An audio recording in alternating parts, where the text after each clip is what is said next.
বাংলাদেশ একটি নদীমাতৃক দেশ, আর নদীর উপর সেতু তৈরি করাটা একটা প্রয়োজনীয় বিষয়। আর আপনাদের আজকে আমি দেখাইতে যাচ্ছি কুষ্টিয়া গড়াই নদীর উপর নির্মিত দুটি গুরুত্বপূর্ণ সেতু। একটা হচ্ছে কয়া রেল সেতু আর আরেকটি হলো মীর মোশাররফ হোসেন সড়ক সেতু। আসসালামু আলাইকুম, কেমন আছেন সবাই? আশা করি সবাই অনেক ভালো আছেন। টম জেরি ডেইলি ব্লগের আরেকটি নতুন ভিডিওতে আপনাদের স্বাগতম। তো বলছিলাম মীর মোশাররফ হোসেন সেতু ও কয়া রেল সেতুর কথা। সেতু দুইটির অবস্থান কুষ্টিয়া জেলার কুমারখালী উপজেলাতে।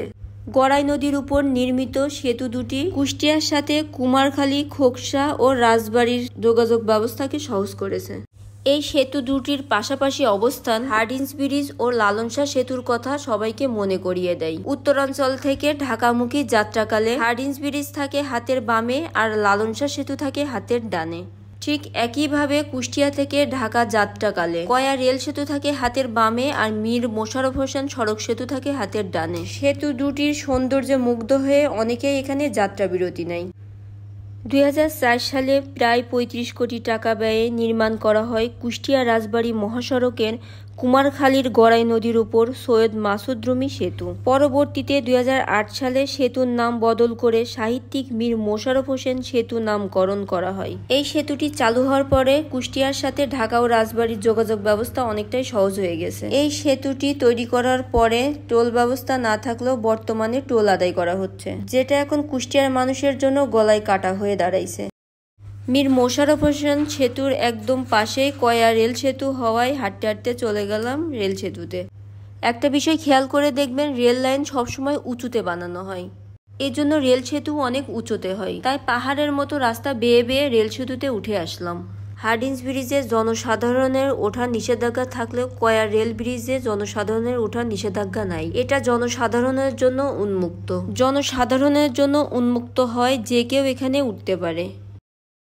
তবে মাঝে মধ্যে এখানে সুইসাইডের মতো ঘটনা ঘটে, তখন নিরাপত্তার ব্যবস্থা করা হয়। আর কেউ উঠতে চাইলে নিজে নিরাপত্তার দায়িত্ব নিয়ে উঠতে হয়। আমি যখনই উঠতে যাব ঠিক তখনই একটি ট্রেন চলে আসলো। তো ট্রেনটি চলে যাওয়া পর্যন্ত অপেক্ষা করতে লাগলাম। এটি ছিল একটি শাটল ট্রেন। আর পরবর্তী ট্রেন টুঙ্গিপাড়া এক্সপ্রেস আসতে আরও প্রায় আধা ঘন্টা দেরি। তাই সাহস নিয়ে ব্রিজের উপরে যাই বসলাম, কিন্তু বেশি দূরে গেছিলাম না। একটু দূরে যাইতেই আমার হাত পা কাঁপছিল, কারণ যে কোনো সময় আবার মালবাহী ট্রেন চলে আসতে পারে। তো চলুন জেনে আসি কয়া রেল ব্রিজ সম্পর্কে গুরুত্বপূর্ণ কিছু তথ্য। কয়া রেল সেতুকে গড়াই রেল সেতু বলা হয়। গড়াই রেল সেতু কুষ্টিয়া জেলার গড়াই নদীর উপরে অবস্থিত একটি রেল সেতু। এটি বাংলাদেশের প্রথম সবচেয়ে বড় রেল সেতু। সেতুটি ব্রিটিশদের তৈরি।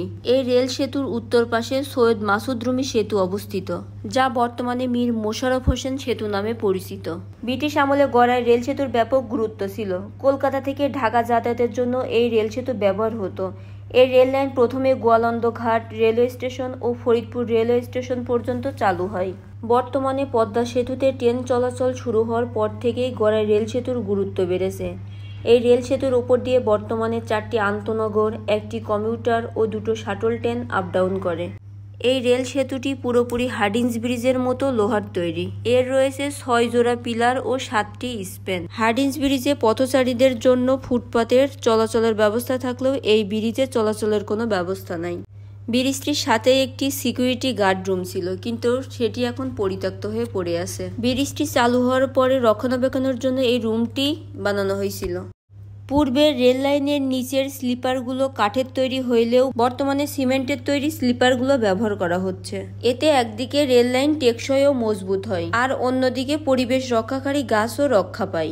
এজন্য যোগাযোগ ব্যবস্থায় সবচাইতে নিরাপদ মনে করা হয় রেল ব্যবস্থাকে। তাই সরকারের পাশাপাশি সবারই উচিত রেল লাইনের রক্ষণাবেক্ষণে এগিয়ে আসা। সবাই ভালো থাকবেন আর আমার পেজটাকে সাপোর্ট করবেন। আর আমার আজকের ভিডিওটা কেমন লাগলো কমেন্টে জানাইতে পারেন। আল্লাহ হাফেজ।